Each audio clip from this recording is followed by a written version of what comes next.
Allez, bonsoir mesdames, bonsoir messieurs, merci de nous retrouver une fois de plus en direct sur Afrique Média Télévision dans le cadre de cette troisième édition de la semaine d'appel sur le continent et direction ce soir Mali, précisément Bamako, où les autorités maliennes ont donc à partir avec notamment la politique française dans ce pays-là.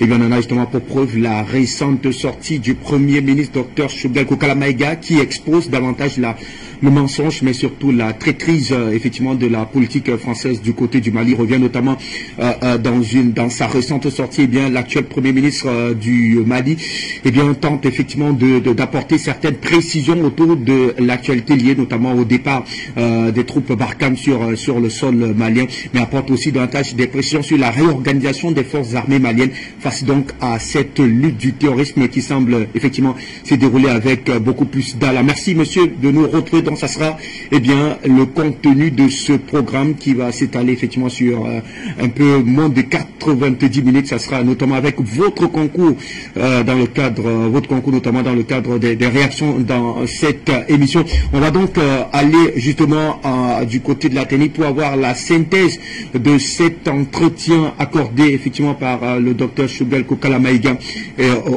à nos confrères donc des médias hexagonaux. Il est revenu notamment sur un certain nombre de questions. On écoute cette attitude en tout cas du docteur Choguel Kokala Maïga. On revient justement derrière pour en parler. Merci de nous retrouver en direct sur Afrique Média Télévision. Bonsoir à tous.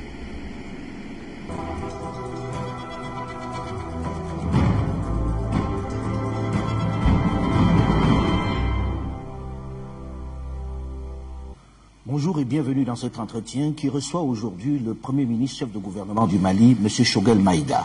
Bonjour, Monsieur le Premier ministre. Bonjour, Alain. Alors, j'ai envie de commencer en disant, vous êtes considéré comme le faucon qui a décidé de bouter les Français hors du Mali. On exagère quand on dit ça? Soit qu'on exagère. Nous formons une équipe qui a un chef. Mais celui qu'on entend le plus, c'est vous, hein, celui qui parle à la tribune des Nations Unies, celui qui est sur les médias, c'est vous. On n'a pas beaucoup entendu Assimi Goïta, le président, parler. Nous échangeons beaucoup, il donne des orientations. Donc je sais plus ou moins, de façon précise d'ailleurs, sa vision des choses. Celui qui pense que la France vous a lâché en plein vol, comme vous l'avez laissé entendre à la tribune des Nations Unies. Abandon en plein vol, c'est un militaire. Dans l'art militaire, quand on dit qu'on a abandonné en plein combat, en fait c'est la trahison. Mais on a adouci les termes en parlant d'abandon en plein vol. Ces officiers ont fait entre 15 et 18 ans sur le théâtre des opérations militaires dans le Nord. Ils ont été enlevés, séquestrés par les terroristes pendant des mois. Ils ont échappé à des embuscades. Et lui, c'est le commandant des forces spéciales. Les opérations les plus... Il était sur le terrain. Difficiles. Donc c'est des hommes qui ont vécu dans leur chair, dans leur âme, toutes les trahisons, tous les coups bas. Le mot trahison revient beaucoup dans vos propos, Monsieur le Premier ministre. Quand vous dites trahison, trahison de la part de la France, alors la France vous dit, nous sommes venus vous aider, si on n'était pas venu en 2013, le Mali n'existerait peut-être plus. Comment peut-on parler de trahison dans ces circonstances-là? Vous savez que des hautes autorités françaises, des sénateurs, des députés, dans des débats, on dit clairement qu'il faut donner l'autonomie au Nord. Il faut un plan d'autonomie que les Maliens du Nord et du Sud ne peuvent pas vivre ensemble. La fédération. En fait, ils voulaient diviser le Mali par une fédération. Le 15 mai 2015, quand l'accord pour la paix et la réconciliation issu du processus d'Alger a été signé, le lendemain, le ministre de la Défense français, Jean-Yves Le Drian, il a donné une interview sur RFI. Il dit que les Maliens du Nord et du Sud ont tout fait pour vivre ensemble. C'est difficile. Conclusion, on l'attire. Avant lui au Sénat, que ça soit de gauche ou de droite, au Parlement, c'est documenté, ils ont dit qu'ils vont donner un plan d'autonomie au Nord. Le ministre des Affaires étrangères de Nicolas Sarkozy, Alain Juppé, je l'ai écouté, j'ai documenté. Il a dit sur la chaîne LCI que son dernier voyage au Mali, en mars 2012, il a dit à ATT qu'il faut donner l'autonomie aux Touaregs. Des chefs indépendantistes ont dit que c'est la France qui leur a promis de diviser le Mali pour faire un État. Donc, quand après le pays a été envahi et que notre gouvernement a saisi l'État français, ce qui a été dit, convenu, pourquoi je parle de trahison? ce qui a été convenu, la lettre est très claire, appui aérien et à renseignement. Il n'était pas prévu des militaires français au sol. C'est les soldats maliens qui ont libéré Konna, qui ont libéré Gao, qui ont libéré Tombouctou. Arrivé à Néfis, c'est l'armée française qui leur a barré la route. C'est la mer des C'est réel ça que l'armée française a empêché d'entrer dans Kidal? C'est authentique. Avec quelle explication? Comment c'est expliqué qu'ils ne puissent pas rentrer dans une ville du Mali? Ils se sont opposés par les armes et l'ambassadeur de France qui était là en ce moment, il s'appelait Christian Houillet, pour avoir dit à son gouvernement, vous êtes en train de faire une faute. Ceux que vous soutenez ne sont pas représentatifs, ni dans la communauté touareg, ni dans la communauté. Ne vous discréditez pas avec eux. 2 jours après, on l'a relevé. Vous savez par qui on l'a remplacé? Non. Par l'officier de la DGSE, l'officier de liaison, avec les mouvements... La Direction Générale de la Sécurité Extérieure, les services de renseignement. C'est un officier qui vient, qui s'appelle Gilles Huberson. C'est lui qu'ils ont désigné ici comme ambassadeur. On se souvient, la liesse populaire ici, lorsque François Hollande, alors président, est venu ici, où on le remerciait pour avoir sauvé le Mali. 9 ans après, qu'est-ce qui s'est passé pour qu'on demande à l'armée française de partir dans la rue, partout, les politiques? Non, parce que ce jour-là, les Maliens ont crié à la sincérité des dirigeants français. Mais lorsqu'on a empêché l'armée de rentrer à Kidal, les Maliens se sont dit, mais attention, qu'est-ce qui se passe? Et comme par hasard, les terroristes se sont trouvés dans ce sanctuaire-là. Ils se sont préparés pendant 2 ans. Pendant ce temps, l'armée française, qui n'était pas prévue d'être au sol, pendant qu'ils interdisaient à l'armée malienne de rentrer au sol, ils amènent 4000 militaires, avec un budget de 1 milliard. Mais ça, c'est pas avec l'autorisation de Mali. 4000 militaires, ce n'était pas prévu par l'opération Serval. Ce qui a été dit aux Maliens, ce n'est pas ça. 1 milliard de francs CFA par jour. Tout le reste est venu de ça. Est-ce que vous savez qu'Assimi Goïta, pour la petite histoire, fait partie des officiers qui ont été bloqués à la porte de Kidal? Ah, les unités spéciales, ils ont pris un Néfis. Ils s'apprêtaient à donner l'assaut sur Kidal. Les Français ont bloqué. Qu'est-ce que vous faites maintenant que vous leur demandez de partir? Non, nous ne leur avons pas demandé de partir. C'est eux qui ont dit qu'ils partent.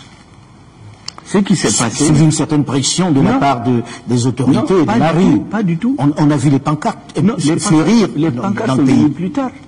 C'est eux qui ont dit, le 3 juin et le 10 juin, parce qu'il y a un nouveau gouvernement, qu'ils vont quitter le Mali au motif que le Mali s'apprêterait à discuter avec les terroristes. C'est la raison avancée. Vous avez un accord de défense avec nous. Vous décidez d'en sortir. Vous ne nous avisez pas, c'est sur les médias qu'on apprend. À un sommet du G5 Sahel, le président français vient tout d'égo annoncer. Ce jour-là, notre président lui a dit, monsieur le président, ce n'est pas comme ça. Deuxièmement, nous savons que les 2 forces terroristes au Sahel, c'est Al-Qaïda et les GIS. Les 70%, 80% de nos problèmes, ça vient d'Al-Qaïda. Toutes les emprises où est Al-Qaïda, les Français disent qu'ils les laissent. Ils partent se concentrer dans la zone des 3 frontières. Donc c'est une façon de dire au Mali, on vous livre à Al-Qaïda. L'accord qui nous lie, on le relie, on fait le divorce en bonne et due forme. Nous avons proposé une réécriture de l'accord, ils l'ont mis dans le tiroir. Certainement en attendant de renverser le régime, ils n'en ont parlé à personne. Et même, arrivé à un moment donné, ils se sont énervés, ils se sont mis à insulter nos autorités. Leur ambassadeur se livre à des activités subversives ici. C'est pour ça que vous lui avez demandé de partir. Qui divisent les Maliens. Et lorsqu'ils sortent pour, de façon injurieuse, s'adresser au président de la transition, au chef de l'État malien, nous avons dit que ça en est trop, surtout qu'on subodorait qu'il préparait un plan pour vous renverser, vous. Mais c'était très clair. Vous? Oui, c'est renverser le gouvernement, toutes les manœuvres qui se faisaient. C'est pour renverser tous ces discours-là, ce gouvernement illégitime issu de 2 coups d'État. Mais il y a un gouvernement, le premier gouvernement de la transition, il est issu d'un coup d'État, mais ils l'ont félicité. On a entendu Hollande Macron dire qu'ils ont fait en 3 mois plus que l'ancien gouvernement qu'ils ont soutenu à bout de bras jusqu'à sa chute. Et maintenant, les mêmes disent, ceux qui les ont renversés, oui, ils ont fait en 3 mois plus que les autres n'ont fait en 7 ans. Et quelques temps après, ils disent, non, c'est un gouvernement issu de 2 coups d'État. Simplement parce qu'Assimi Goïta a dit, les Maliens sont en train de mourir depuis 13 ans. Est-ce qu'on ne va pas essayer autre chose? Nous avons décidé de diversifier nos partenaires. Ils partent, les soldats français. Qu'est-ce que vous faites? Comment vous allez vous en sortir? Comment vous couvrez ce vide qu'ils laissent? Mais le vide, de toutes les façons, ils ont commencé à le créer Ils ont quitté les bases de Tessalit, ils ont quitté les bases de Kidal, ils se préparaient à quitter Gao, à Tombouctou, ils ont laissé Gao et Tombouctou, mais ces bases-là, il fallait qu'on les occupe. Est-ce que vous les occupez aujourd'hui? Nous allons les occuper, nous en avons occupé déjà. Mais il va y avoir une période de vide là. Mais il n'y a pas de vide. Nous avons déjà occupé ces bases-là, avec les moyens que nous avons. Nous avons la même armée, le leadership a changé, nous nous sommes réorganisés. On dit aux Africains qu'aucun État ne peut vivre sans l'aide extérieure. Ça fait 2 ans. Aucun appui budgétaire à notre État. Et on ne vous a pas versé d'argent, on ne vous a pas aidé? Personne. Et pendant ces 2 ans, on a tenu les salaires, on a augmenté les salaires, on a équipé l'armée. L'argent vient d'où? Plus que les 30 dernières années réunies. L'argent vient d'où? Ça vient du Mali. Là, on parle de la présence des mercenaires de Wagner. Sont-ils là, les mercenaires de Wagner? Et qu'est-ce que vous leur donnez en échange? Comment vous les payez? Nous travaillons avec des coopérants russes.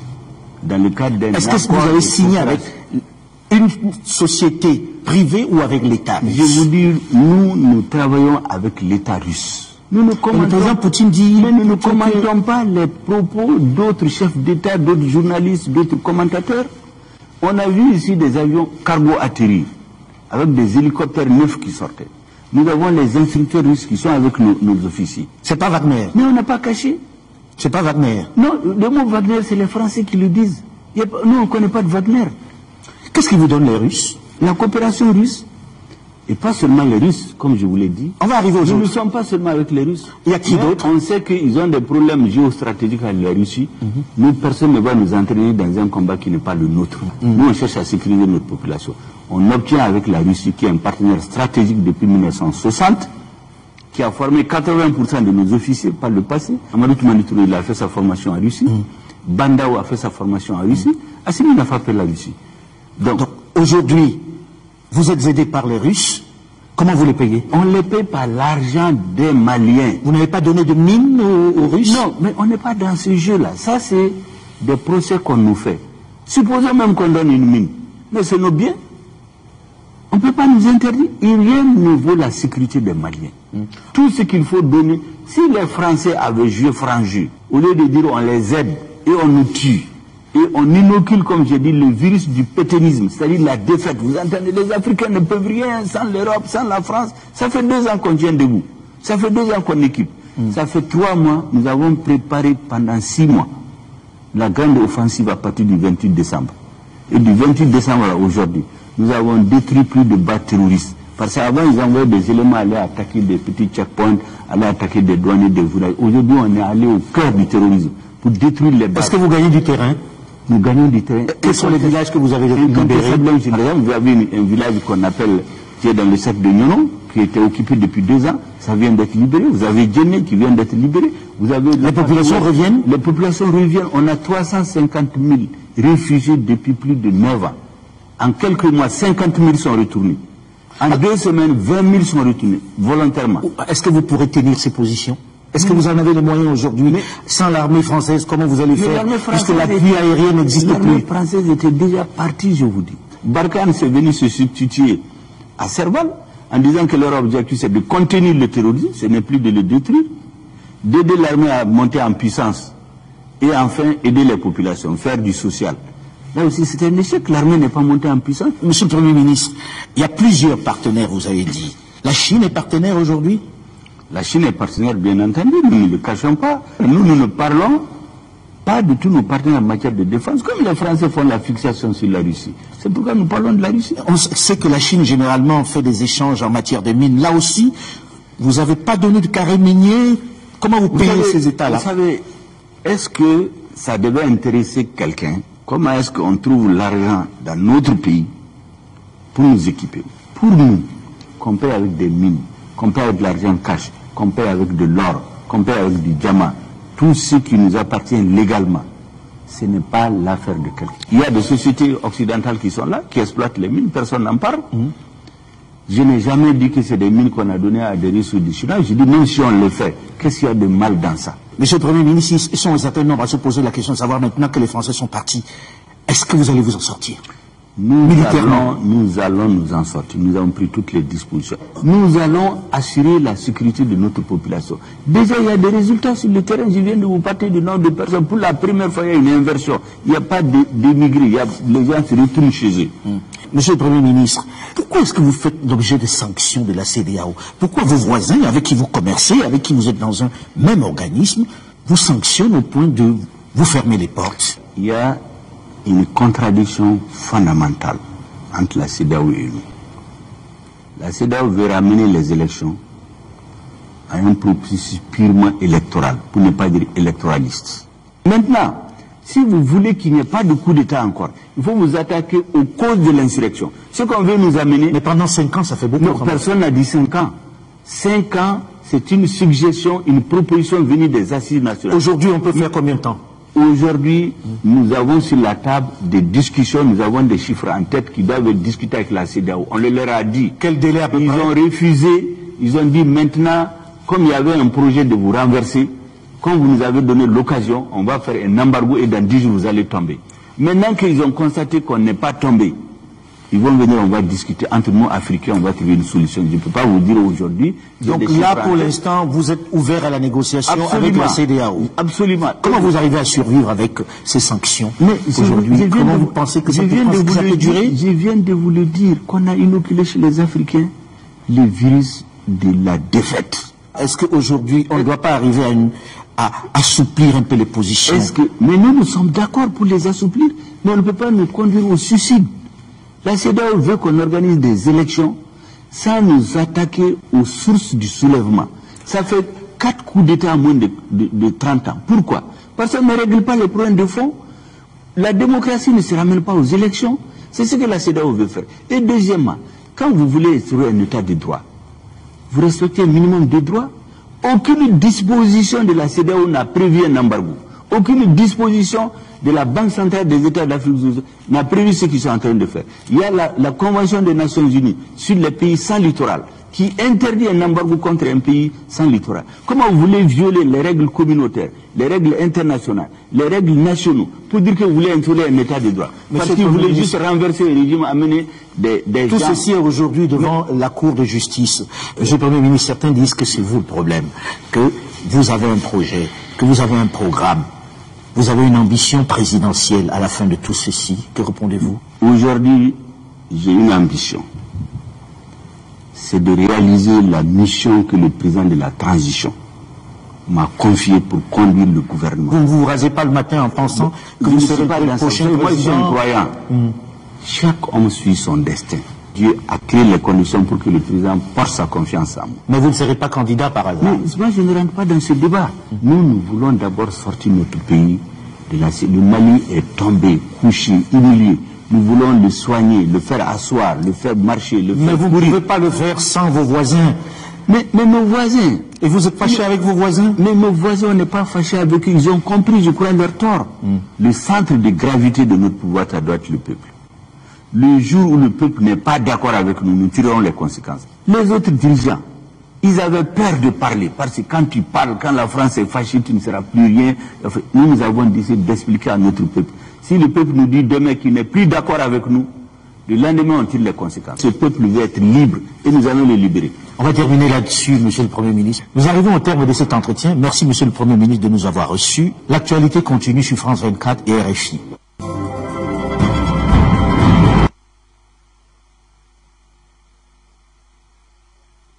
Retrouvé après cet entretien donc accordé par le Premier ministre malien Choguel Kokala Maïga à nos confrères de France 24, donc entretien qui nous permet, monsieur, de décrypter l'actualité avec vous.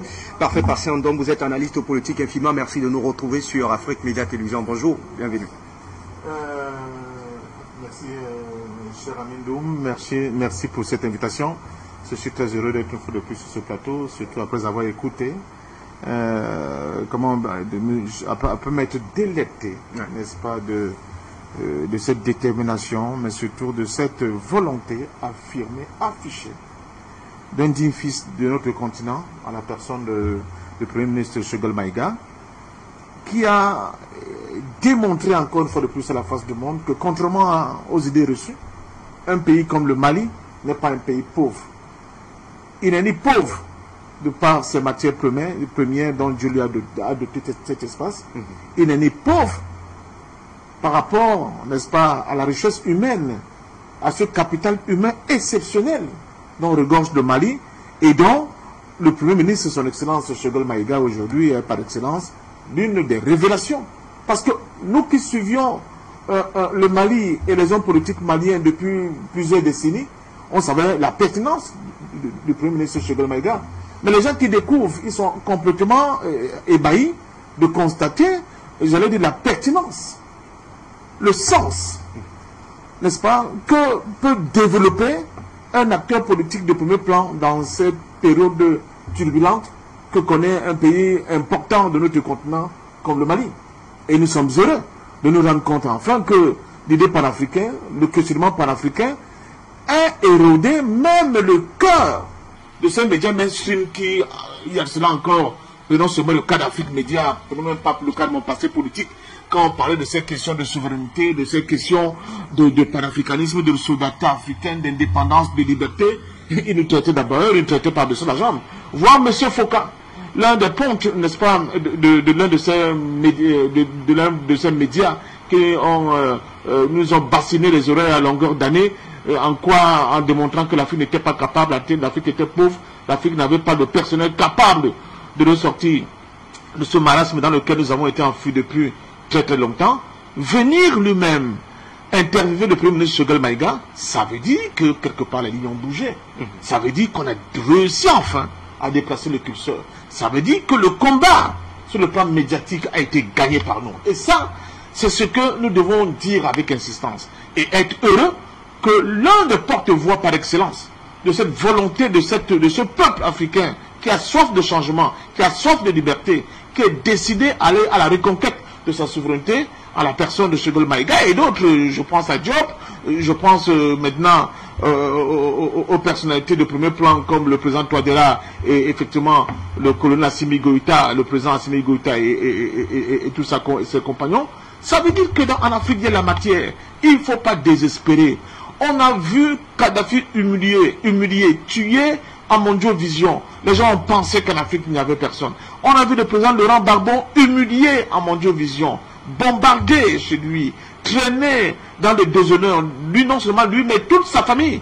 Et les gens ont cru que c'était fini. J'ai l'habitude de vous dire, chaque fois qu'on lutte pour la justice, pour la liberté, pour le droit des peuples à disposer d'eux-mêmes, même quand provisoirement on a l'impression d'avoir perdu, on gagne toujours. La détermination de Choguel Maïga est la résultante de toute la forme de résistance qui ont eu en Afrique, ne serait-ce que depuis les périodes pré-indépendance.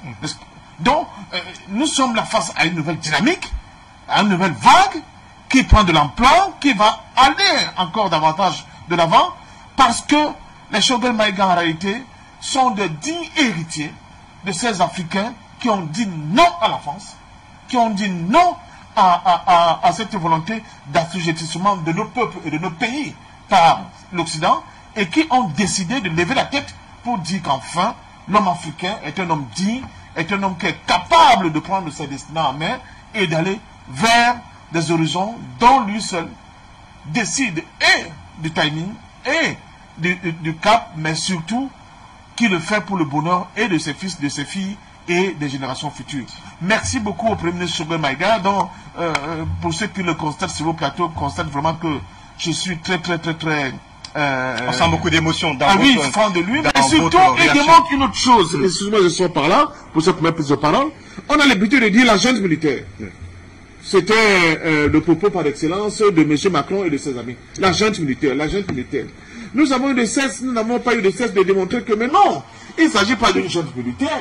C'est vrai qu'il y a des militaires qui sont au premier plan, mais c'est un attelage qui a d'un côté des militaires qui n'ont pas accepté que leur pays continue de croupir dans la garde de déshonneur, mais de l'autre côté des civils, des politiques, de la société civile et d'autres compositions, n'est-ce pas, du peuple malien qui ont décidé de faire front commun avec ces militaires dignes, avec cette jeunesse. En réalité, ces militaires font partie de cette jeunesse digne-là, et pour dire non, on ne peut pas accepter de tenir le Mali longtemps dans la boue, on ne peut pas accepter ce déshonneur qu'on veut infliger de manière, j'allais dire, arbitraire aeternam à l'Afrique. nous allons poser un holà, nous allons dire non, nous allons poser enfin la première digue pour endiguer, n'est-ce pas, cette volonté affichée, affirmée, mais surtout pérenne de la part de cette oligarchie au pouvoir au niveau de l'Occident, de continuer à faire des Africains, des gens qui sont des sous-hommes, qu'on a ravalés au rang des bêtes, qui sont incapables de comprendre l'important qu'ils ont à vouloir se définir eux-mêmes, à vouloir se développer en fonction de leur propre schéma de développement, mais surtout à vouloir retrouver leur dignité et leur honneur perdus, traînés dans la boue par ces fausses indépendances factices qui ont été, excusez-moi de la tautologie, qui nous ont été octroyées et qui n'ont pas permis justement que l'homme africain puisse lui aussi parler la tête haute par rapport aux autres nations du monde. C'est pour cela que ce qui se passe au Mali est quelque chose d'exceptionnel. C'est pour ça que les hommes politiques qui sont au Mali, qui sont les héritiers de tous ceux que je cités, sans oublier évidemment les Modibo Keïta, mais surtout les grands Oumyobin et consorts, sont la démonstration, s'il fallait encore essayer de la faire, que chaque là où il y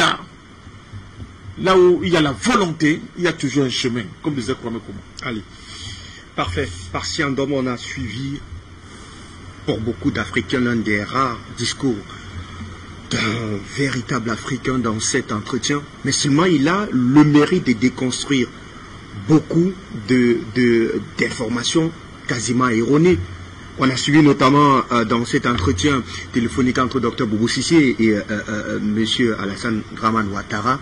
Eh bien, dans cette conversation, il est clairement dit à l'intérieur que le Mali va crouler sous le poids des nombreuses sanctions. Mais on a bien su le Premier ministre préciser que ça fait 2 ans qu'ils vivent sans toutefois recevoir un copec venant de l'extérieur. Ils vivent des revenus, des retombées du travail, du labeur des peuples maliens. Et cela fait 2 ans que le combat perdure. Cela fait 2 ans que le combat dure, pardon. Et jusqu'ici, ils tiennent finalement le bon bout du combat. Mais... Francis, chaque fois qu'on abordait la question malienne, après les sanctions injustes, iniques et illégales de la CEDEAO, et chaque fois qu'on mettait en avant la détermination du peuple malien à aller à la conquête de sa souveraineté, les gens nous opposaient un discours du type, mais vous parlez dans le vent.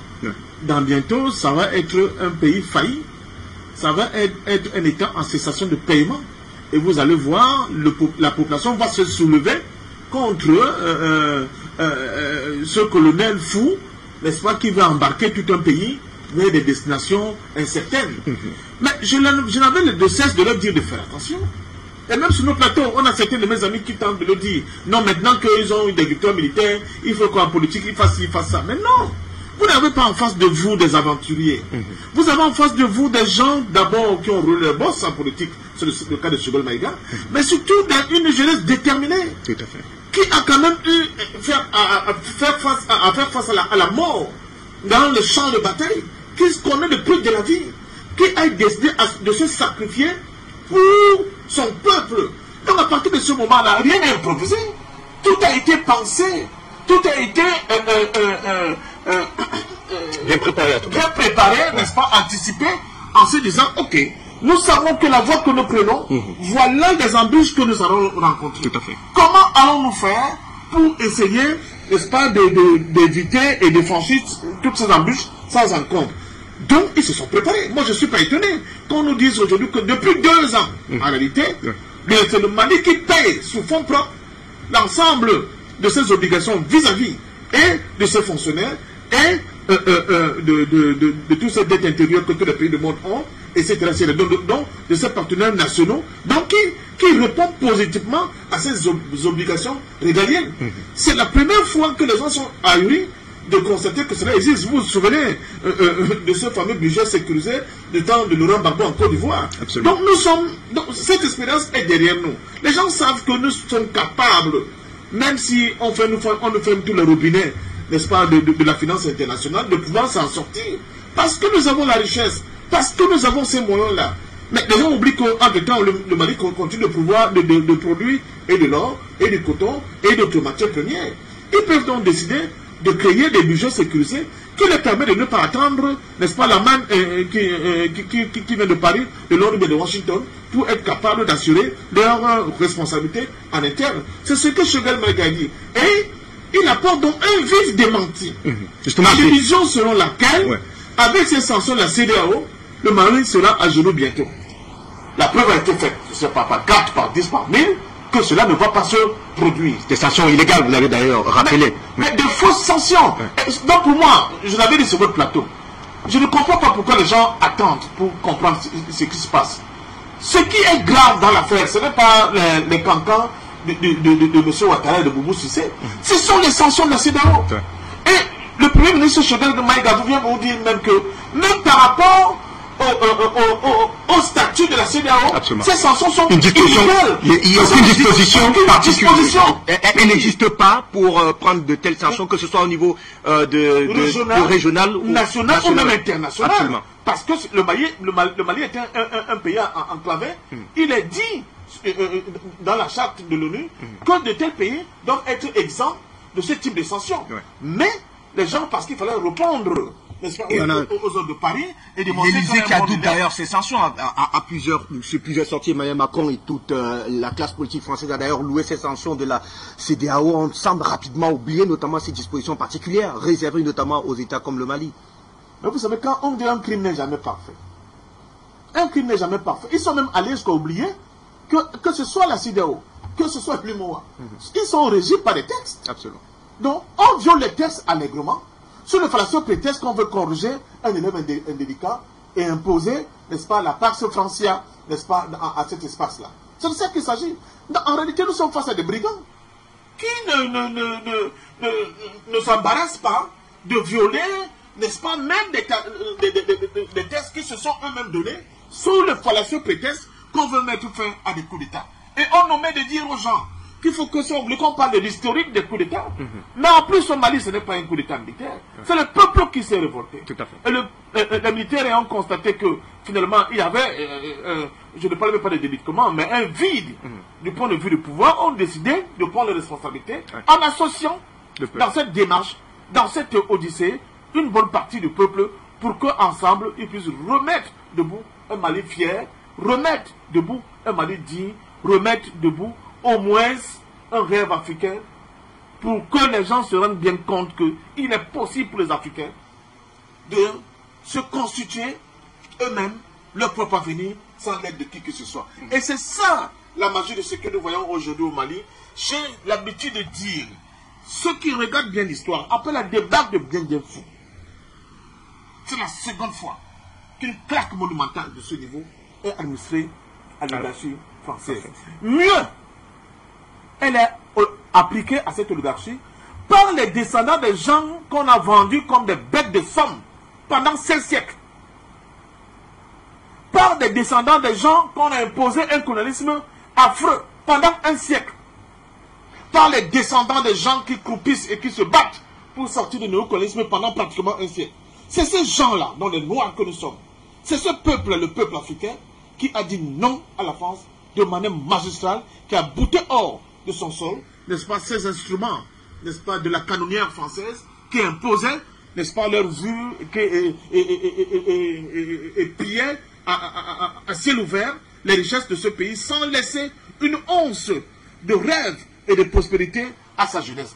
C'est quelque chose, c'est un tsunami de formidable. Ça semble petit, mais du point de vue de la symbolique, du point de vue des effets que cela va produire au niveau du subconscient de cette jeunesse qui regarde agarre ce monde dans lequel nous vivons, mais où ils sont complètement exclus, où ils sont repoussés à la périphérie, n'est-ce pas, de ce qu'on appelle la civilisation. Je crois qu'il y a quelque chose de nouveau qui s'est produit, et cette chose-là va continuer à produire des effets jusqu'à arriver à un niveau où tout le monde entier, comme le dit aujourd'hui, sera obligé de comprendre enfin que le centre du monde s'est déplacé. Il n'est ni à Washington, ni à Londres, ni à Paris, peut-être même pas à Pékin, mais sur notre continent.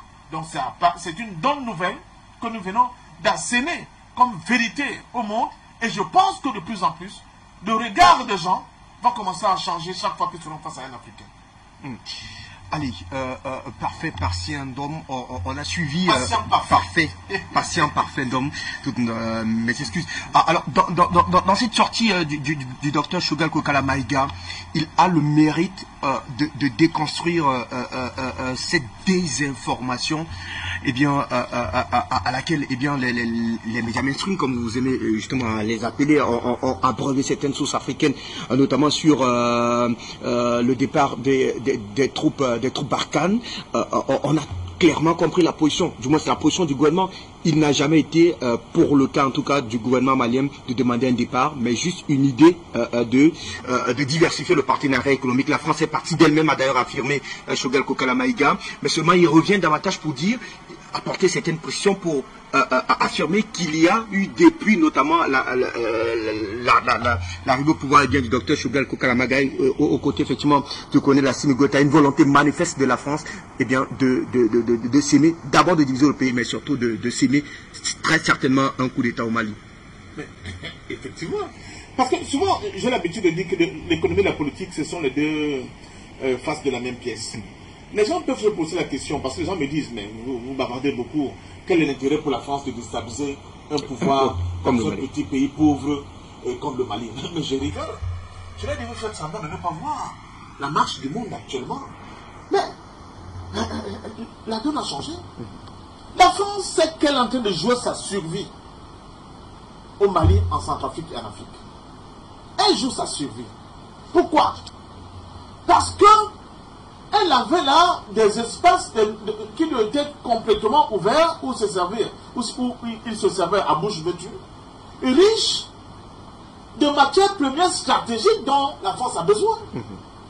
Des espaces où il y avait des peuples qui étaient à sa merci parce que, n'est-ce pas, les institutions étaient complètement calquées sur ce que la France voulait que ces institutions soient, et avait à leur tête des hommes riches qui étaient au service de Paris, au point où sur le plan politique, sur le plan géopolitique, sur le plan diplomatique, la France pouvait danser, j'allais dire tutoyer les grands de ce monde parce qu'il avait une profondeur stratégique qui était cette Afrique-là.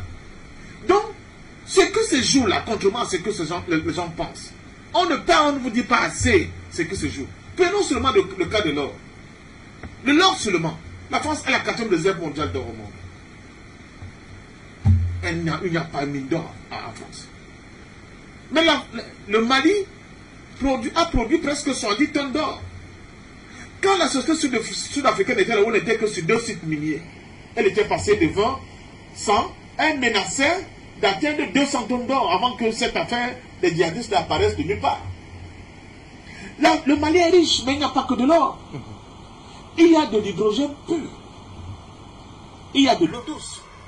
Il y a une mer de pétrole dans la zone de 3 frontières, pas celle qui connaît les subventions djihadistes, mais entre l'Algérie, le Mali et la Mauritanie. Et il y a de lithium. Il y a aussi de l'uranium, on n'en parle pas beaucoup. On vous parle des mines du Niger. Mais il y a de l'uranium au Mali, au nord du Mali, en grande quantité. Les tonnages, je les ai souvent, mais je n'ai pas les chiffres exacts là. Donc, c'est pour dire qu'au-delà de ce que les gens voient, la France a intérêt à continuer à maintenir dans cet espace-là un espace de non-droit, un espace où les peuples eux-mêmes ne peuvent pas revendiquer ce qui leur est de droit, parce qu'ils sont adossés sur ces richesses-là pour tutoyer les grands de ce monde. Un pays qui fabrique les centrales nucléaires civiles, qu'on appelle aujourd'hui les EPR, ils les vendent à des tiers, avec la proposition de leur fournir de l'énergie à base d'uranium sur 10 ans. Ils les prennent où? Ils font ces projections en fonction de quoi? S'ils perdent de Mali, ils perdent de Niger, ils perdent de Burkina, ça va être un peu comme un moulin à vent. La France va devenir moulin à vent. Ils vont vendre quoi aux gens? Du pétrole, mais il y a aussi du gaz. Donc il y a beaucoup de choses, il y a beaucoup d'argent à la base géostratégique sur le plan de pouvoir, mais aussi sur le plan économique. Donc, c'est extrêmement important ce que se joue au Mali. Mais c'est ce qui se joue au Mali, effectivement, c'est que le nouveau gouvernement malien dit à tout le monde, nous avons la liberté de choisir qui doit nous accompagner dans la quête de notre souveraineté, de la sécurité de notre espace, et des hommes et des biens qui constituent. Nous avons fonctionné depuis très longtemps. D'abord, on nous a imposé, quand ils n'ont pas fait de leur propre gré, on nous a imposé un partenaire dont nous constatons, à regret, après plusieurs décennies de collaboration forcée, qu'il n'y a pas du tout d'amélioration du point de vue de nos rêves. Il n'y a pas du tout d'amélioration du point de vue de la vie tout court des Maliens. Quels sont donc les dividendes dont on peut se réclamer de cette présence-là? Alors, en tant que peuple, pays souverain, nous décidons de choisir notre partenaire. Surtout qu'ils ont été abandonnés en plein vol. Nous décidons de choisir notre partenaire. Abandonnons, on pense, on s'en fout. On choisit notre partenaire. On dit, on pense qu'avec ce partenaire, on peut avoir un meilleur rendu, on peut avoir une meilleure production, on peut avoir un meilleur comment dire ça, bénéfice de ce partenariat. Et c'est ce qui se fait. C'est ce qui se fait. En moins de quelques minutes, des zones qu'on nous disait, surtout la zone de trois frontières, justement, vous arrivez dans une boule de cristal parfait parce que je voulais effectivement qu'on y arrive. On a suivi notamment la récente sortie du président Alassane Dramane Ouattara qui avait d'ailleurs déclaré que ce départ de Barkhane va créer un véritable vide et qu'il faudra absolument compenser. Dans cette sortie du docteur Choguel Kokala Maïga, on comprend rapidement la remobilisation des forces armées maliennes sur le terrain. Aujourd'hui, les chiffres sont éloquents. Les informations que nous avons à Bantou nous font d'ailleurs savoir que cette zone de trois frontières, selon toute vraisemblance, est déjà, en attendant véritablement des sources militaires, est quasiment sécurisée en seulement 3 jours. Ce que Barkhane et autres n'a pas réussi à faire depuis 9 ans. Sécuriser le côté malien, il faut plus. Absolument. Okay. Parce que vous voyez comment il veut créer un abcès de fixation de côté Niger. Ouais. Mais le côté malien, c'est sécurisé. Les chiffres sont pas là, moi j'ai vu les images. Plus de 80 morts. On a découvert des tunnels incroyables. Qui servaient de voie de... N'est-ce pas? Chaque fois que les djihadistes allaient commettre des problèmes, ils allaient se réfugier là-bas. Des tunnels qui pouvaient recevoir des centaines de camions. C'était pour faire quoi? On a vu la défaite des djihadistes dans cet espace. En 3 jours, c'est vrai, nous avons perdu aussi des hommes dans cette bataille. Mais ça veut dire quoi? Ça veut dire tout simplement, vous m'avez coupé la parole tout à l'heure quand j'ai développé pour vous dire que arrêtez, nous sommes en face, il y a un voile qui s'est déchiré. Le voile de mensonge, le voile de l'escroquerie, le voile de la flûterie. Et qui a fini par créer un complexe chez nos élites. La plupart de nos élites ne concevaient pas nos pays sans la tutelle de Paris, sans la tutelle de Londres, de Washington. Nous sommes arrivés à une nouvelle époque où il faut que l'enfant qui a suivi le processus, n'est-ce pas, en tâton de la marche, doit enfin marcher. C'est naturel. Vous ne pouvez pas laisser un enfant qui est incapable de marcher des décennies après. Vous en avez fait un handicapé. Tout enfant, à un moment donné, est obligé de se lever tout seul et de marcher parce que c'est ça que veut la nature. Donc, nos élites, complexés comme tout, chiens couchants de l'impérialisme, n'ont jamais pensé que l'homme africain était capable d'avoir l'attitude de Choguel Maïga, de Laurent Gbagbo, de Touadéra et consorts. Même leurs propres médias, je suis très heureux, je vois M. Foka de RFI devant Choguel Maïga, je m'en délate. C'était les gens qui nous expliquaient comment on était des totos, on ne comprenait rien, il fallait faire ci, il fallait faire ça, il fallait aller faire des études et des séminaires à Paris pour nous apprendre comment manager nos États, comment gérer ceci. Non, c'est terminé. C'est terminé, ce voile de ce mensonge-là est déchiré. Ils seront obligés de baisser la culotte, ils vont manger leur chapeau jusqu'au bout. Et c'est pour cela que je dis à la jeunesse panafricaine, n'ayez pas honte de votre combat. Ne soyez pas complexés. Vous êtes dans le vrai.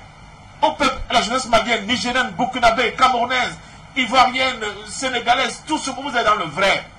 Nous sommes à l'ère où nous devons mettre debout, nous devons nous mettre debout parce que nous sommes un géant. Nous titubons certes encore, mais il faut qu'on se mette debout. Et quand nous allons nous mettre debout, l'idée panafricaine ne sera plus une utopie. Ça va être une réalité. Ça va être une réalité, monsieur. Quand on parle des États-Unis d'Amérique, les gens pensent que c'est né comme ça. Quand vous parlez de nos enfants, papa, je vais aller aux États-Unis, parce qu'ils croient que cet État s'est construit comme ça, dès le départ. Non. Mais non, monsieur. Quand vous les expliquez l'histoire des États-Unis d'Amérique et comment les différents États se sont agglomérés les uns après l'autre, après ce qu'on appelle la Founding Fathers, les gens sont complètement iris, ils disent que mais c'est pas possible. Je ne le savais pas. Ils ne savent pas qu'à un moment donné, aux États-Unis d'Amérique, il y a des gens qui partaient de l'Est pour l'Ouest, on appelle la ruée vers l'Or, avec les dégâts que nous connaissons. Donc, cette Afrique sur laquelle on crache aujourd'hui, elle peut devenir l'Eldorado même des Occidentaux là demain. Je le dis souvent, même chez nous au Cameroun, on dit, vous vous occupez trop de la Centrafrique, vous vous occupez trop de la Guinée, de la Côte d'Ivoire, du Mali. Occupez-vous, mais je dis, mais vous ne comprenez pas que nous sommes liés, nos destins sont liés. Parce que ce qui se passe au Mali, ce qui se passe au Niger, aura forcément un impact sur le Cameroun, sur le Congo, etc. etc.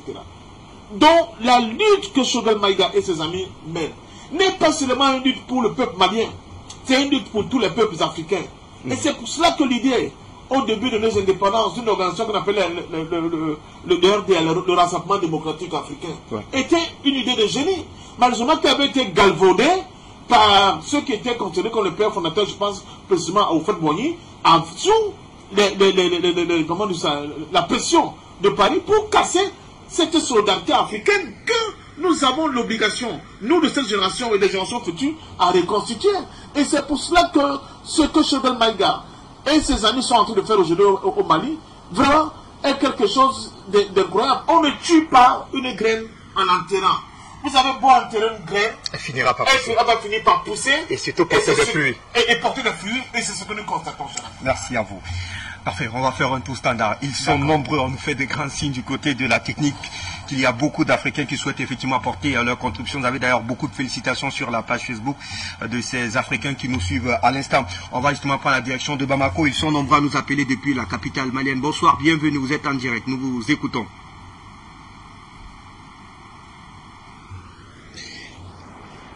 Allez, nous vous écoutons. Bienvenue, bonsoir. Bonsoir à Afrique Média, bonsoir à tous les téléspectateurs. Merci encore une fois de plus pour tout ce que vous faites comme bonne information sur le continent. Et aujourd'hui, nous sommes franchement à l'aise. J'ai seulement un appel à faire à l'endroit de tout le peuple africain. Les gens disent que la chose est partie du Mali, mais il ne faut pas attendre. Il faut qu'il y ait un changement général, que tous les pays embrassent la même voie. Vous voyez que dans les pays d'aller au Niger, ils ont commencé à tuer 18 personnes. Et s'ils veulent aller en Syrie, là, ils pensent que des barbares, ce sont des assassins, ce sont des bandits, les Français. Donc, on ne peut pas comprendre. Vous voulez aller au Niger, et quitter le Mali, avant même que vous arrivez au Niger, vous tuez 18 personnes. Et on dit que c'est des terroristes. Aujourd'hui, l'armée malienne a prouvé que le terrorisme réel, c'est la France.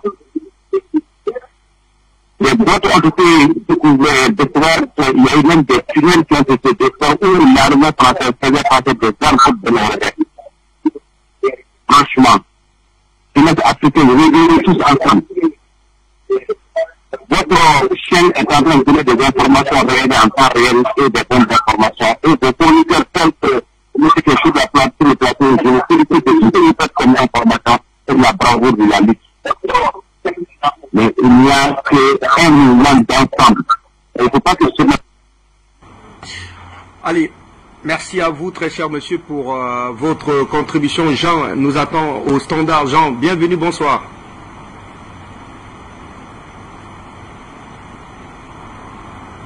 Bonsoir pour le travail que vous faites.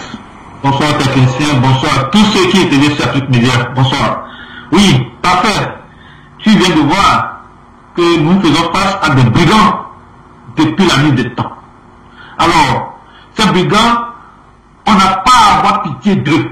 Informer la population africaine que partout où est la France, la population doit veiller au grain. Veillez au grain, je l'avais dit, nous l'avions dit depuis longtemps, au grain sur les ambassades françaises, américaines en Afrique. C'est très important. Et surtout, de ce qui sont, de ce que Maga dit avec Alain Foucault, ce maçon, ce franc-maçon qui est au service de la France, qui joue double jeu, qui a double langage.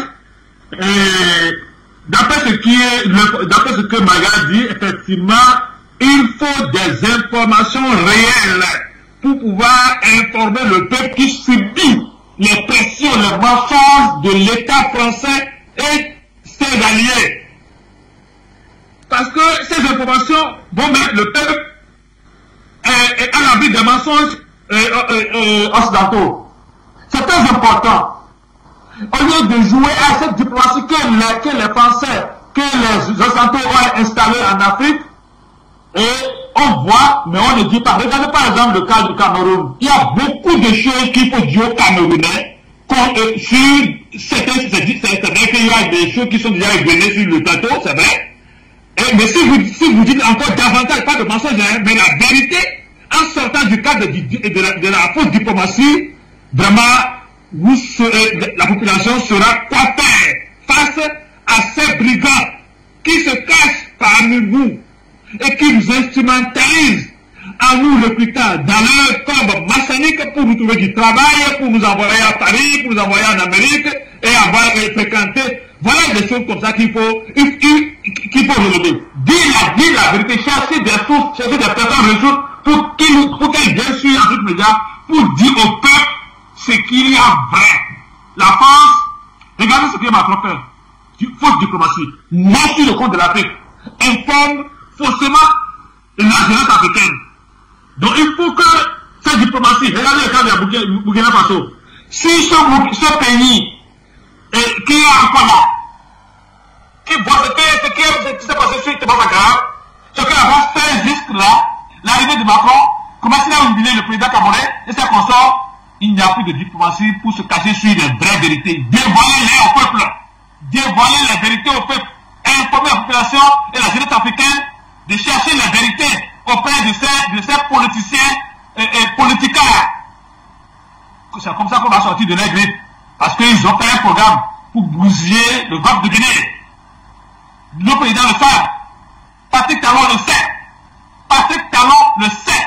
Nous l'informons que le peuple béninois ne peut pas être sous ces ordres-là. Burkina, Niger, pays du Sahel, réveillez-vous.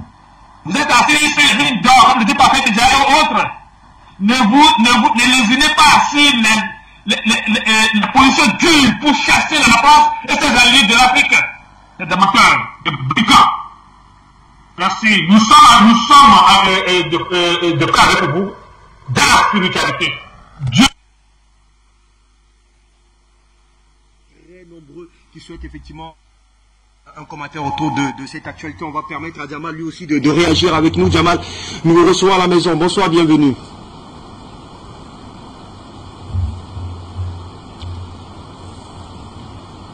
Jamal, bonsoir à vous et bonsoir aux autres. Un salut particulier à notre cher frère Papendom, qui dit beaucoup de bonnes choses. Lorsque vous voyez Shogol Maïga, vous voyez Assimi Ngota, c'est le système asiatique. C'est-à-dire, les civils sont devenus des nationalistes et des patriotes. Alors que chez nous en Afrique, on veut nous endormir. On dit que non, que tu sois policier, gendarme, militaire ou douanier, vous devez rester dans les casernes. Ça permet à l'Occident, et plus précisément la France, bandits, criminels, à son armée, de monter et de descendre, de se balader en Afrique et de commettre des crimes. Qui tue les Noirs? C'est bel et bien ces Blancs qui ont des armes, qui sont en uniforme. Ces Occidentaux, ces Américains, qui tuent avec en complicité les différents officiers qui sont devenus des ambassades, qui sont devenus des ambassadeurs en Afrique noire. Donc il est temps que le patriotisme s'élève. Un patriote n'est pas seulement un homme qui porte l'uniforme. L'exemple de Shogol Maïga, qui est de Assimi Ngota, quand je parle d'appel Shogol Maïga, ça veut dire avec tout son équipage. Quand je parle du président Assimi Ngota, c'est avec tout son équipage. C'est valable pour la Centrafrique, avec cette femme ministre d'Affaires. Donc, et bravo au service des renseignements africains, centrafricains, camerounais, dont le service de renseignement noir. Le sommeil est fini. Je vous assure qu'il serait très impossible que ces Blancs viennent et commettent des dégâts et qu'ils repartent sans qu'on les arrête. Lorsque mes frères noirs vont comprendre que le Dieu là, ce n'est pas le blanc, tout cela va s'arrêter. Et que le vrai partenaire, c'est la Russie. Je dis parmi tous ces blancs-là, le vrai partenaire, c'est la Russie. En dehors de la Russie, tous ces gens qui gagnent, regardez bien en Centrafrique, on a arrêté qui? Un Bulgare, un Italien, un Français, plus d'autres 6 snipers, des tireurs d'élite, qui sont tous quoi? Des les Européens. Donc, ils s'entendent pour nous déstabiliser, nous les Noirs. Et nous autres les Noirs, nous avons peur. La peur là doit passer. Donc le renseignement doit commencer du petit village, de la petite ville, jusqu'à ça remonte à la chefferie, de la chefferie, ça remonte le poste de police le plus proche, et ça remonte le poste de gendarmerie le plus proche, jusqu'à la haute à la haute sécurité, afin que tous ces gens-là, on les neutralise. Donc que les Maliens n'aient pas peur, le Sénégal ne peut pas s'aventurer dans une guerre. La CEDEAO, elle ne peut pas s'aventurer, ni même la Côte d'Ivoire. Ce qu'on demande aux Ivoiriens, c'est maintenant, c'est des patriotes ivoiriens, qu'ils soient civils, qu'ils soient des tourteaux, qu'ils soient des militaires, des gendarmes, des policiers, qui doivent récupérer leur territoire et se débarrasser de linge, du mauvais linge de ce Ouattara satanique. Et directement la base militaire, la base française qui a en Côte d'Ivoire va partir, et elle partira. Pour que nous ayons la paix dans ce monde, il faut à tout prix que la France tombe, et elle tombera. Si elle dit avec le système qui va mener une guerre, on va militairement la fracasser, cette France-là. Regardons plus l'exemple de la Russie. Pourquoi est-ce que les Nations Unies n'envoient pas une force d'intervention en Russie? Pourquoi ils n'envoient pas? Parce qu'ils savent bien que là-bas, il y a un garçon, la Russie est là, entre eux les Blancs, pourquoi ils fuient? Ils disent pas sanction. Pourquoi le monde... Temps de parole à tout le monde pour permettre d'avoir un maximum d'intervenants autour de cette actualité avant de vous retrouver sur le plateau, notre seul invité dans le cadre de cette émission. Madame, si vous nous retrouvez, une minute de réaction s'il vous plaît. Bonsoir, bienvenue.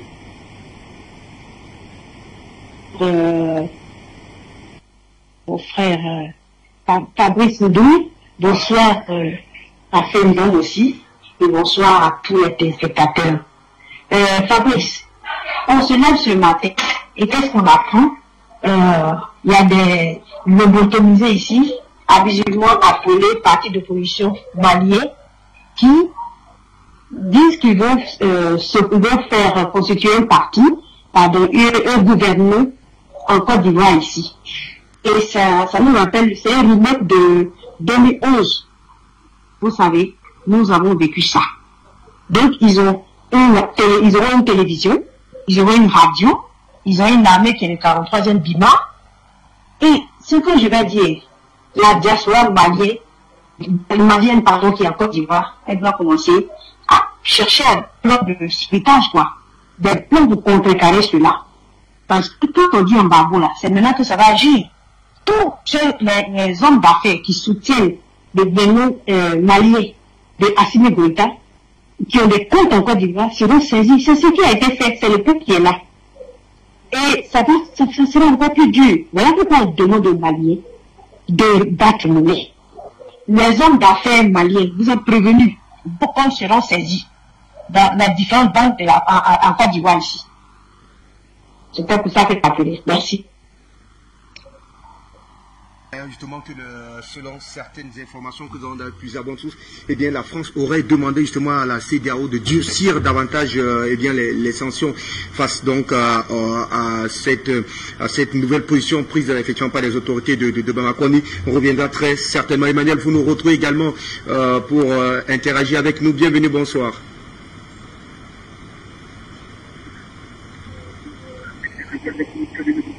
Bonsoir, monsieur Fabrice, bonsoir, monsieur Ndoum, bonsoir à les autres de l'Afrique Média, bonsoir au monde.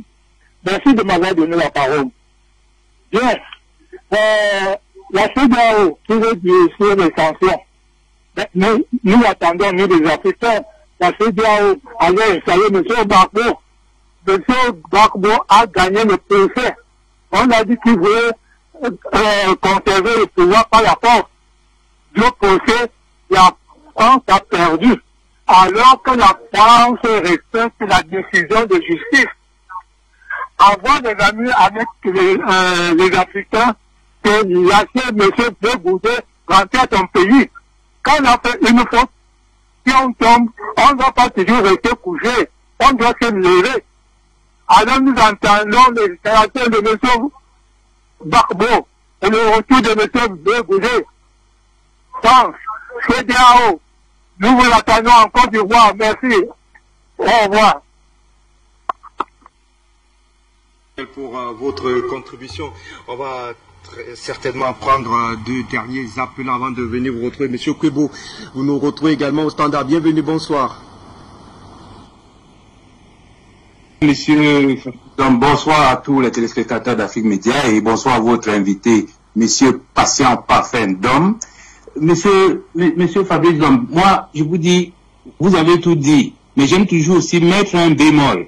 C'est-à-dire, pourquoi nos présidents ne se font pas interviewer par les grands journalistes comme vous?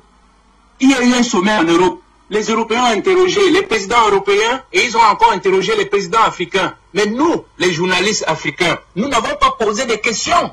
Nous avons beaucoup de questions que vous débattez tous les jours.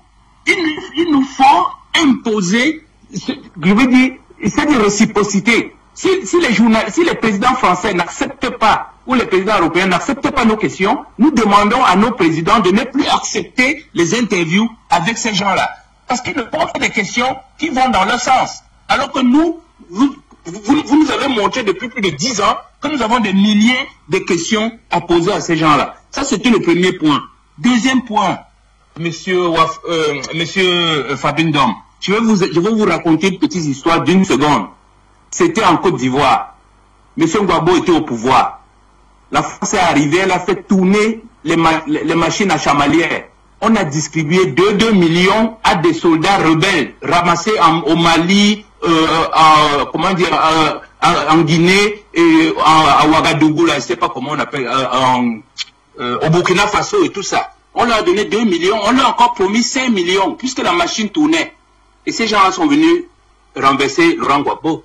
Ça ne peut pas, ce sera la même chose au Mali. Si les Africains croient au franc CFA, ça veut dire que la France peut fabriquer, vous proposez même 10 millions si vous voulez. Ils mettent ça dans vos sacs au dos et vous allez faire le coup d'État au Mali. Le Mali n'a qu'une seule issue pour sortir de là, c'est de battre monnaie. Une fois qu'elle a battu monnaie, c'est fini. Personne ne peut envahir son territoire ou bien déstabiliser son territoire avec une monnaie qui n'est pas la monnaie malienne. Maintenant, je vais terminer avec une petite question de solidarité. Comme je l'ai souvent dit, que quand il y a une situation comme ça, il ne faut pas laisser nos présidents, de valables fils d'Afrique, comme le disait M. Ndom, laisser M. Maïga comme ça tout seul.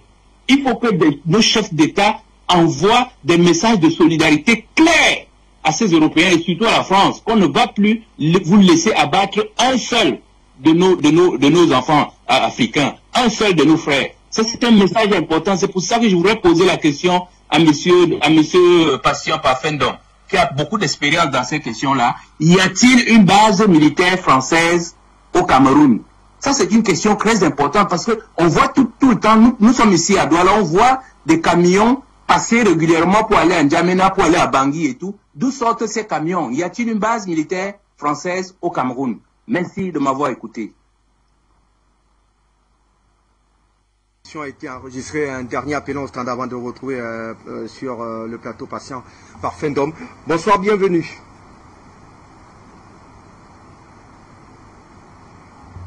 Vous êtes en direct, nous vous écoutons. Bienvenue, bonsoir. Allez, nous revenons donc au plateau et on vous permet de réagir à la suite de cette interrogation de M. Kwebo sur la présence ou non des bases militaires européennes au Cameroun. Non, le Cameroun n'héberge pas de base militaire française. Le Cameroun n'héberge pas de base militaire française. Il y avait des coopérants français qui étaient dans l'encadrement de l'armée camerounaise, mais ils sont en diminution drastique, si on peut dire ainsi. Il y a quand même encore quelques officiers français qui sont dans l'encadrement de certaines unités. Je pense par exemple aux forces spéciales françaises. Souvent on le dit, les Camerounais n'aiment pas l'entendre, mais c'est une triste réalité. Mais ils n'ont pas l'impact comme c'est le cas dans d'autres pays que nous connaissons. Mais par contre, le Cameroun est quand même dans l'œil du cyclone, si on peut l'appeler ainsi. D'autant plus qu'en N'Djamena, il y a une base militaire française, mais pas n'importe laquelle. C'était le centre névralgique de Barkhane, de Lyon-Pain. Au Gabon, il y a une base militaire française avec la base du général de Gaulle en plein cœur de Libreville, que j'aime appeler un État dans l'État. Donc ça fait quand même que nous sommes... nous avons la menace à nos portes par rapport à ces bases militaires-là. Effectivement, ça me permet de revenir sur un souhait qui est sensible et une exigence d'ailleurs du point de la lutte. Il faut qu'on crée la lutte sur tous les fronts. Il ne faut pas laisser les Maliens seuls vis-à-vis de ce carnivore insatiable qu'on appelle la France. Il faut que partout au niveau du Sahel, qu'on crée, n'est-ce pas, des foyers de revendication de la souveraineté africaine.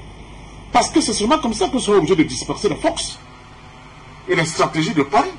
Mais si, comme j'avais une attitude même sur votre plateau d'un jeune frère que j'ai admis pourtant, et donc, il faut que le Mali fasse ça. Il faut que le Mali fasse ça. Parce que s'il ne fait pas ça, et s'il échoue, les autres ne seront pas tentés de le suivre. Non, le problème n'est pas un problème malien. Le problème de notre domination n'est pas un problème malien, c'est un problème qui concerne tous les peuples. Donc c'est chaque peuple qui est sous la domination de la France qui doit se révolter contre cette situation. Ce n'est pas une situation qui incombe uniquement au Mali ou bien à la Centrafrique, ou bien au Niger ou au Burkina. Non, ce sont des problèmes qui incombent à minima à tous les 14 pays qui sont encore sous la domination de cette monnaie nazie qu'on appelle le franc CFA. La question de la monnaie, d'accord, mais vous pouvez battre monnaie, n'oubliez pas, il y a des différences de sécurité culturel. N'est-ce pas, c'est 56. Vous pouvez battre votre propre monnaie, mais si vous êtes entouré des États et des pays qui ne sont pas dans votre dynamique révolutionnaire et émancipatrice, mais c'est fini. Ça va être des bases de repli pour eux, ça va être des bases complotistes où ils vont encadrer des gens, tout faire, et les envoyer chez vous comme des essais d'abeilles pour complètement tuer dans l'œuf cette propension révolutionnaire qui prend l'ampleur un peu partout en Afrique. Et ils auront tout fait de déployer leur communication, n'est-ce pas, avec leurs propres médias, et là j'en viens aux médias pour dire j'aime bien. Allez, Foucault, bravo, c'est notre frère, c'est un Africain. Mais nous voulons aussi que ce soit des journalistes authentiquement africains, n'est-ce pas, des hommes politiques authentiquement africains, des consultants médias authentiquement africains qui soient face à nos chefs d'État. Pourquoi chaque fois qu'on veut communiquer, on est obligé d'aller reprendre les gens qui ont fait qu'il a avant ce temps, qui ont retourné le veste et qui viennent aujourd'hui, n'est-ce pas, interviewer les nôtres. Surtout que moi, j'ai toujours très mauvaise réaction quand je vois des gens qui travaillent pour ces médias, noirs ou blancs, jaunes, tout ce que vous voulez, venir interviewer, n'est-ce pas, nos pépites, comme c'est le cas de Choubel Maïga. N'oublions pas l'affaire Moumier. Ce fut quand même quelqu'un, et je ne dis pas que c'est le cas de notre frère qui est là, mais c'est quand même quelqu'un qui s'est passé pour un journaliste, en l'occurrence M. William Betchel, qui a commis l'irréparable.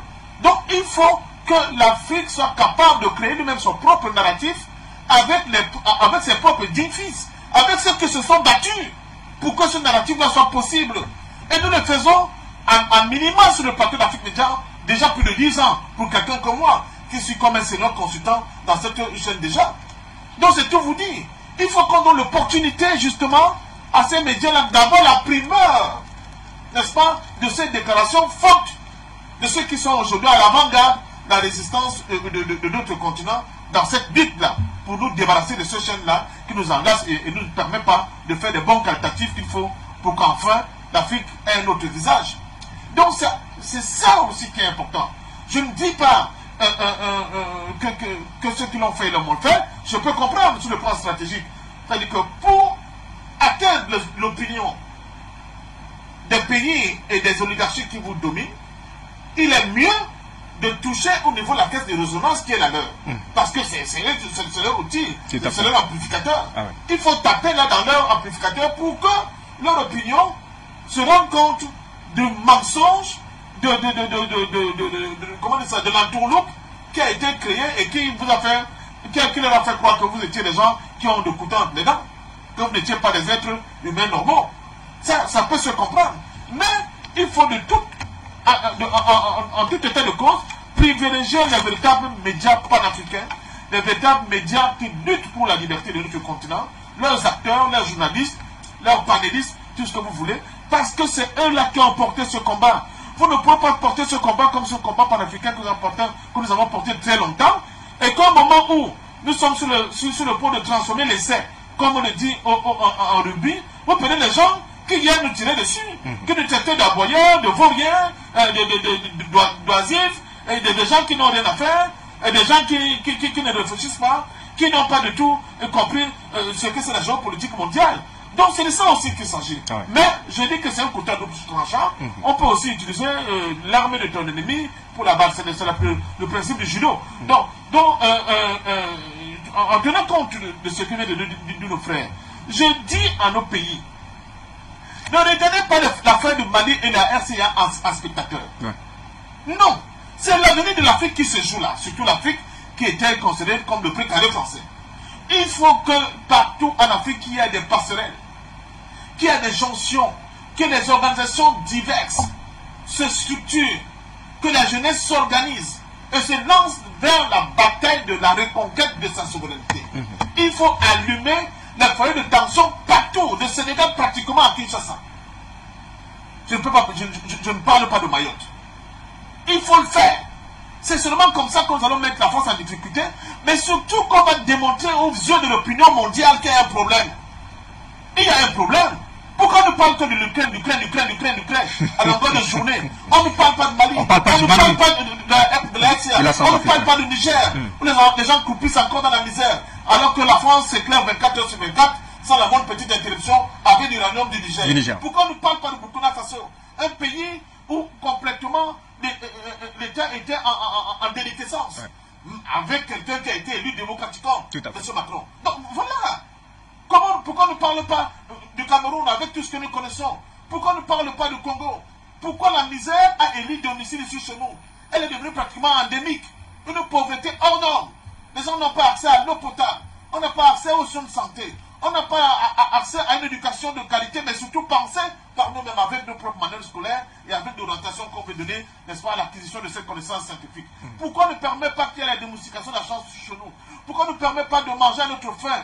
On nous continue de nous imposer des produits qui sont produits ailleurs, où nous dépensons des centaines de millions, de milliards pour faire du pain, par exemple. Pourquoi on nous impose du blé? Et nous payons à plus de 100 milliards par an. Combien de milliards? Près de 100 milliards par an. Merci beaucoup. Que l'État central camerounais débourse pour. Seulement pour le Cameroun, mais ça c'est seulement pour le Cameroun. Uniquement. Allez donc voir pour d'autres pays.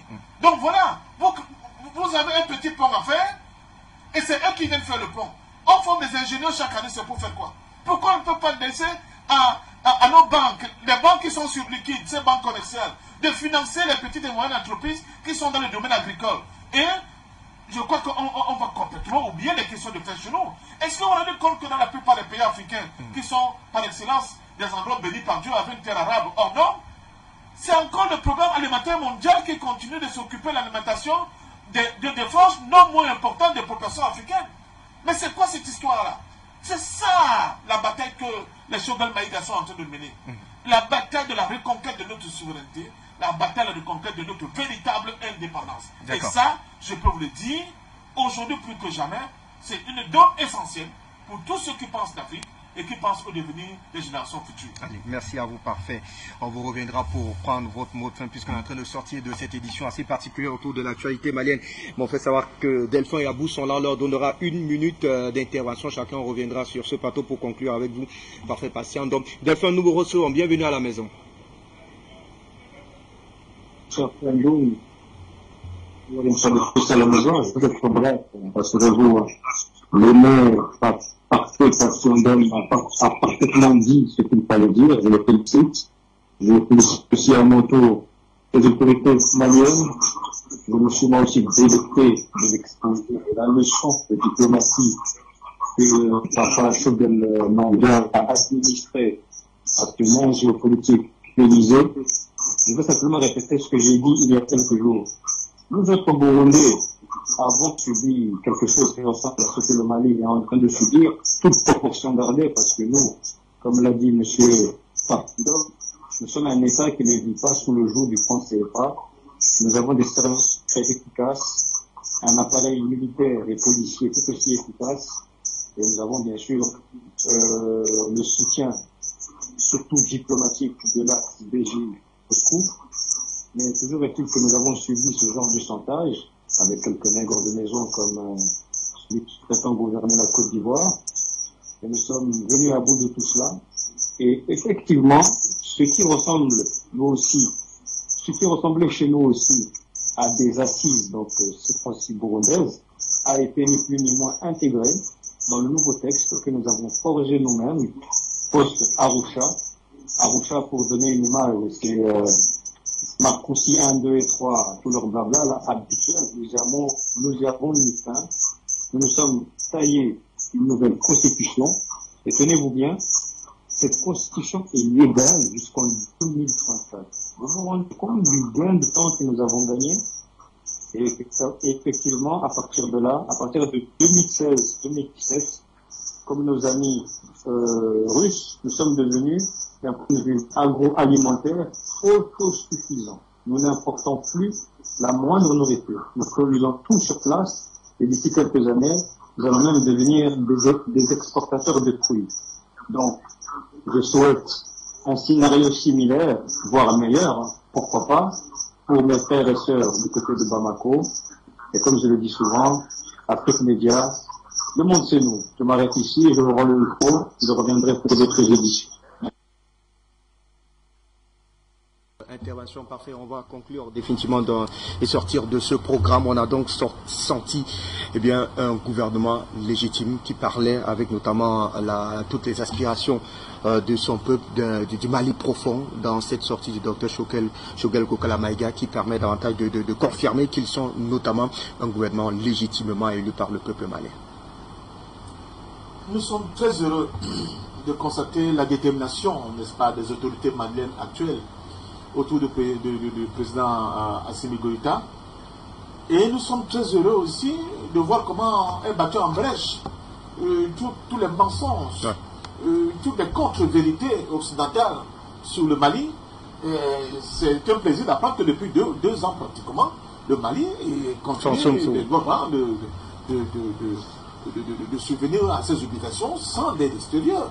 Cela veut dire que c'est possible. C'est que sans volonté, tout est possible. Nous sommes heureux de constater que les gens disent, oui, mais ils n'ont pas d'intellectuels. Écoutez, M. Shogel Maïga, comme je suis depuis très longtemps, donc je préfère saluer, bonjour camarade, un homme politique de ce point-là. Vous avez écouté le ministre Diop, le calme, la sérénité, des affaires étrangères. Des affaires étrangères maliennes. Comme effectivement aussi sa collègue de RCA. Il faut écouter ces gens. Ça veut dire que l'Afrique, même humainement, a de la valeur. Absolument. On a de la richesse humainement parlant. Donc ne nous faites pas croire qu'on n'a personne. Regardez tout le travail que Afrique Média a battu depuis plus de 10 ans que nous sommes sur ce plateau. Mon cher nous. Regardez ce travail. Il porte des filles aujourd'hui. Avec tout ce que les gens... Donc je dis au peuple malien de le faire. Mais j'insiste en disant, ce combat n'est pas le combat du Mali uniquement. Non. Détrompez-vous. C'est le combat de toute l'Afrique. C'est pour cela que nous saluons les solidarités de l'Algérie, nous saluons les solidarités de la Guinée-Conakry, nous saluons les solidarités des autres peuples qui ne se prononcent pas ouvertement, mais qui accompagnent justement, n'est-ce pas, le gouvernement malien. Le gouvernement malien n'est pas seul, détrompez-vous. Mais ce n'est pas seulement au niveau des peuples, mais même au niveau des institutions de certains pays. Donc nous disons à nos peuples, à notre jeunesse surtout, parce que c'est votre avenir qui est en jeu. C'est votre avenir qui est en jeu. Laissez les faux clashs qui ne servent à rien. Avec des prétendus faux pasteurs. J'ai entendu un faux pasteur qui dit hier qu'il était un brigand, maintenant la révélation de Dieu, qui insulte des gens qui se battent pour la souveraineté de notre continent. Comme c'est le cas du président Laurent Gbagbo et de mon ami Adama Diapika, le secrétaire général du nouveau parti des peuples africains.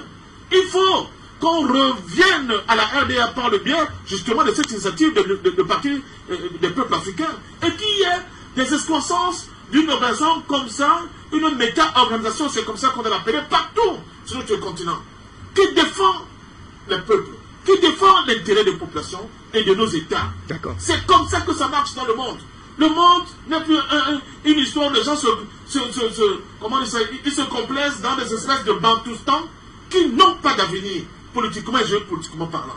L'unité politique de notre continent doit être notre horizon dépassable. Il faut absolument nous mettre au travail pour y arriver. Et c'est pour cela que ce que font les Maliens, ce que fait le président du Mali, le colonel Assimi Goïta, et son premier ministre Shogel Maïga et tout son gouvernement est quelque chose de fantastique. Je vous assure que par moment, alors que mes nuits étaient tout le temps habitées par des cauchemars, Mais de temps en temps, j'ai des rêves qui s'apparentent, n'est-ce pas, de voyage au paradis. Je dis merci pour ce sacrifice. D'accord. Merci pour tout ce que vous faites. Et je peux vous dire, de Bangui, en passant par Douala Yaoundé, jusqu'à Dakar, il va se lever un véritable tsunami où l'homme noir va changer complètement le visage du monde. Merci infiniment à vous, parfait. Patient Dom, je rappelle, analyste politique. Merci infiniment de nous avoir apporté tous ces éclairages dans le cadre de cette actualité malienne. Merci à toute l'équipe technique réunie autour de Jérôme et Bossama et autres Carlos qui nous ont donc accompagnés dans le cadre de la production de ce programme. Juste après moi, le grand journal africain, l'exercice quotidien, du moins pour cette semaine, de Christelle Wandi. Merci de rester en compagnie de nos programmes qui se poursuivent. Bonne soirée à tous.